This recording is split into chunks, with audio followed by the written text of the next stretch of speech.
Hi-Fi Rush 2 is happening, the Ubisoft failures rumble on, and PlayStation give us a terrifying glimpse into the future of gaming. Welcome back to 128KB News. This is your quick bit of gaming news where we catch up in the world of gaming this week. And yes, it's a catchphrase. I've said it enough. Andy, put hurrah underneath. Thank you.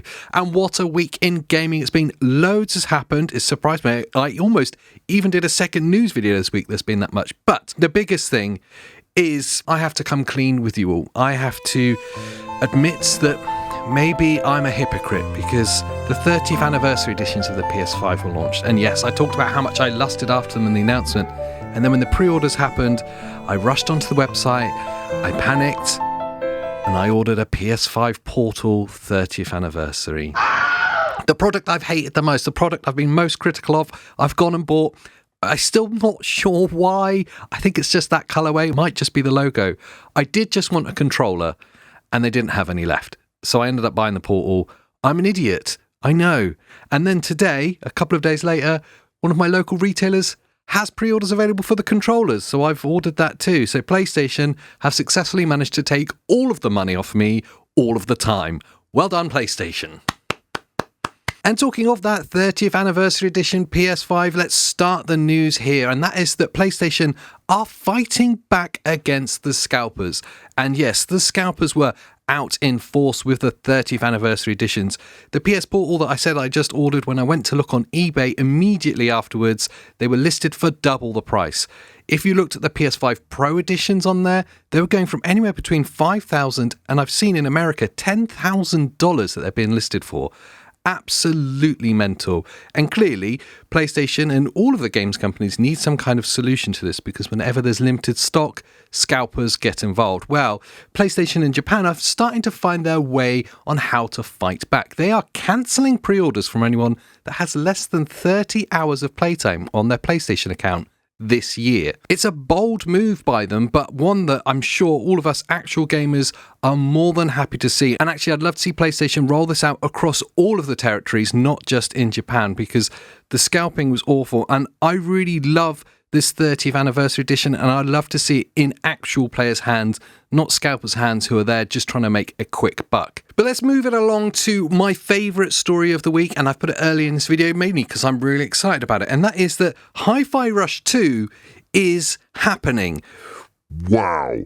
Now, this is a game that I've only actually recently got into, but it's one that I always liked the look of when it's launched. It just took me a while to get to it, and since I've started playing it, I've totally fallen in love with it. It is an incredible game, and I implore you, if you've not played it yet, go and do it. It's on Xbox Game Pass if you're an Xbox player, so no reason not to. But in a recent interview with Krafton, the new owners of Tango Gameworks, they announced that Hi-Fi Rush 2 was already in development when they came in and rescued Tango Gameworks from closure and bought it off of the Microsoft Activision merger. And it seems like they've supported the Tango Gameworks team fully in continuing this development, both of the new game and perhaps of expanded editions of the original Hi-Fi Rush. They've even been fully in talks with Microsoft and Phil Spencer from the Xbox gaming division and have their full support in releasing Hi-Fi Rush 2, which is phenomenal to see. It's actually quite odd to see an IP of that success be included in the sale. Normally, the publisher will hold on to it when they're separating the game studios out, but they let it go, and they've let Krafton run with this and Tango Gameworks to continue development.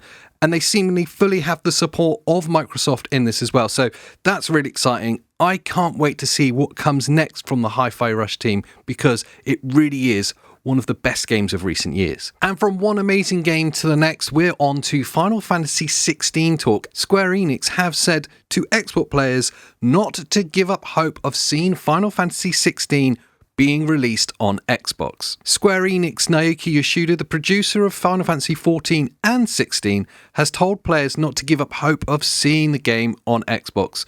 Although nothing concrete is confirmed, this is following the release of the game's PC release and is part of the bigger rollout of Final Fantasy games across all of the platforms, and Square Enix move away from that PlayStation exclusivity. Personally, I'm really excited, not just for Final Fantasy 16 coming to PC and then to Xbox, but actually for all of the Final Fantasy series in particular. And yes, long-time viewers of 128KB will know that I'm obsessed with Final Fantasy VII, so of course I'm excited to see more players getting hold of that game, and especially the remake editions as they're being rolled out, and the third part that will be coming in a couple of years' time. It's really exciting to see the potential of that, not just on Xbox, but in particular for me, on what will be the new Nintendo Switch. That really is exciting because it feels like Final Fantasy coming home. I don't know if that makes sense, but the idea of this kind of next-gen version of Final Fantasy VII being played handheld, yes please, that has got me. Sign me up. I'll play it all over again, although I don't really need an excuse because I've already done it twice. Okay, from peak excitement to peak disappointment, let's talk about the Ubisoft problem and how this is rumbling on. I've been choosing to kind of ignore the big headlines about this for now because it feels like there's a lot of gossip and rumour about it, but it's kind of come to a head and it can't be ignored any longer. The reports of the sales from Star Wars Outlaws have said that this game has only sold 1 million units so far, which is far less than expectations that Ubisoft had for it. They've already downgraded the sales expectation of the game down from 5 million to 4 million, I believe it is, within the first year. That had an impact on the stock prices of the whole company, but even this 1 million sales figure is lower than they expected. The knock-on from this has meant that Assassin's Creed Shadows has been delayed until February next year. And now there's some spicy information around this about what the Ubisoft CEO thinks about that and what the justification is. So the Ubisoft CEO said the delay is to fully polish the game and, to quote him directly, to offer an optimal experience from launch on all platforms and various PC configurations, and to remove the small frictions we typically used to address in post-launch title updates. I read that as, let's not release a buggy mess again, yeah? Because Ubisoft's history, especially their recent history, has been to kind of what feels like rush out the release of a really great game and then just patch it, fix it in post, patch it day one.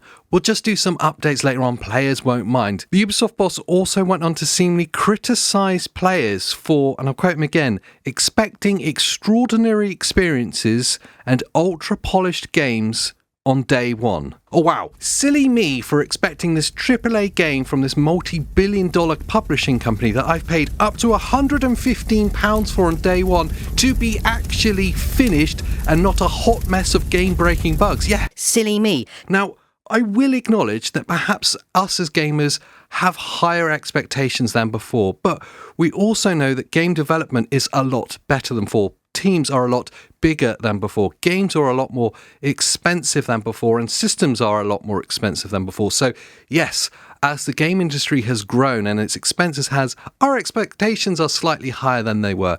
And when you have one of the biggest companies like Ubisoft charging up to £115 for a game, yeah, we kind of expect it to at least work. So we do have high expectations and we do want ultra polished experiences from day one that aren't just fixed in a patch in a massive 20 gig download that we have to wait for when we get the game. So, ranting aside, I'll get down off that soapbox. It gets me a little bit angry, I'll admit it.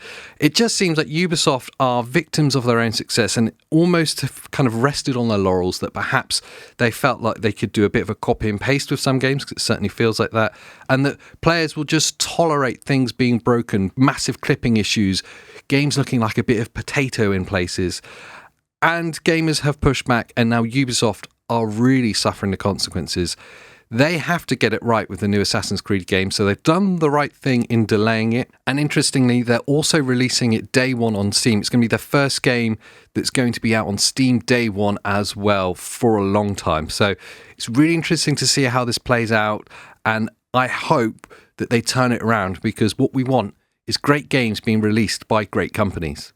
Okay, I normally like to try keep these videos light and fun and quick, but it seems like we've got from one story that's made me angry to one that's made me absolutely terrified, and you guessed it from the title of the video, and that's that PlayStation have given us a terrifying glimpse into what is a dystopian future of gaming.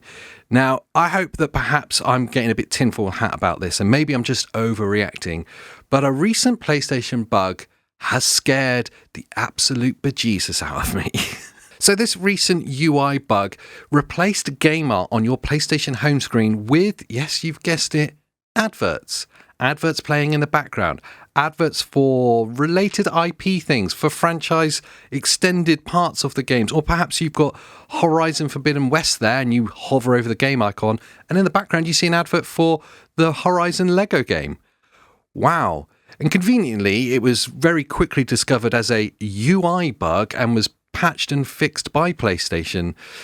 But how did this UI bug happen in the first place? That seems like a massive accident to happen, a real kind of reach. A UI bug, in my mind, is that perhaps the titles don't work, perhaps the tiles aren't floating properly, or something disappears. It isn't that suddenly game art turns into completely related adverts that are sourced from the internet. That would be a weird bug, yeah? Maybe this was something they've been testing behind the scenes and it got accidentally put into the rollout of the latest updates. Who knows? But PlayStation aren't alone in this, and this is why it's got me a bit worried. We've seen recently on Xbox, when you boot up the Xbox at the start of the month, we saw a forced advert for EA FC24, or whatever the hell that football game's called.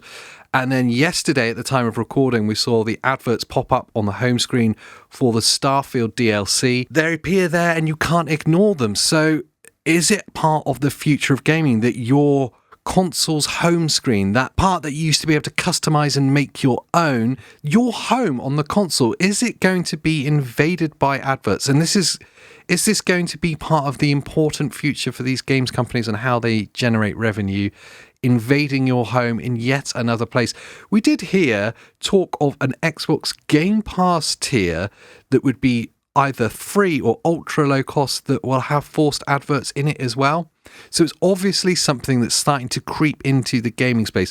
Fortunately, up to now, video games and our love of them haven't been tarred by the brush of advertising, yet we've seen it in literally every other medium, from movies, TV shows, music, streaming, all the rest of it, all have adverts merged into it. But gaming has managed to avoid it for the most part, but this feels like the way of things to come. And this accidental UI bug is more than an accident, in my opinion. This is a terrifying glimpse at the future. But thankfully for now, we've been spared of it and they've patched it out. But I'd love to know what you guys think. Do you agree with me? Do you think this is part of what's going to happen perhaps in the next generation of games? Something they're going to slowly creep in? Or am I just totally overreacting? Do let me know. But before we finish up, I've got one final story. I like to finish on a high note, and this is the best story of the week. Yes, and it is, of course, around the Nintendo Switch 2. This week has seen a huge raft of new leaks and information coming out about what will be the successor to the Switch 2, and we're expecting an announcement literally any day now. So it's really ramping up. We've seen renders of the Switch 2 itself. We've seen images of it, of prototypes at least. We've seen what looks like full spec rundowns as well. But the biggest leak came this week, and it came on X from legit game leakers who can confirm that the Nintendo Switch 2 will be powered by electricity. So thanks for that. I'm really glad that that's out there. It's a relief to know that I'm not going to have to get some water system to power it. But anyway, I'd love to know what you guys think about the news this week and that dystopian glimpse at the future from PlayStation. Am I right in being terrified, or am I just overreacting? Let me know down in the comments below. And whilst you're down there digging around, make sure you like this video, subscribe to the channel because I need your support, and then maybe consider watching another video from us here at 128KB. We're a lovely bunch and we love you being here. Perhaps this one, when me and Andy talk about something to do with gaming, probably. So until the next time, I'll see you next time.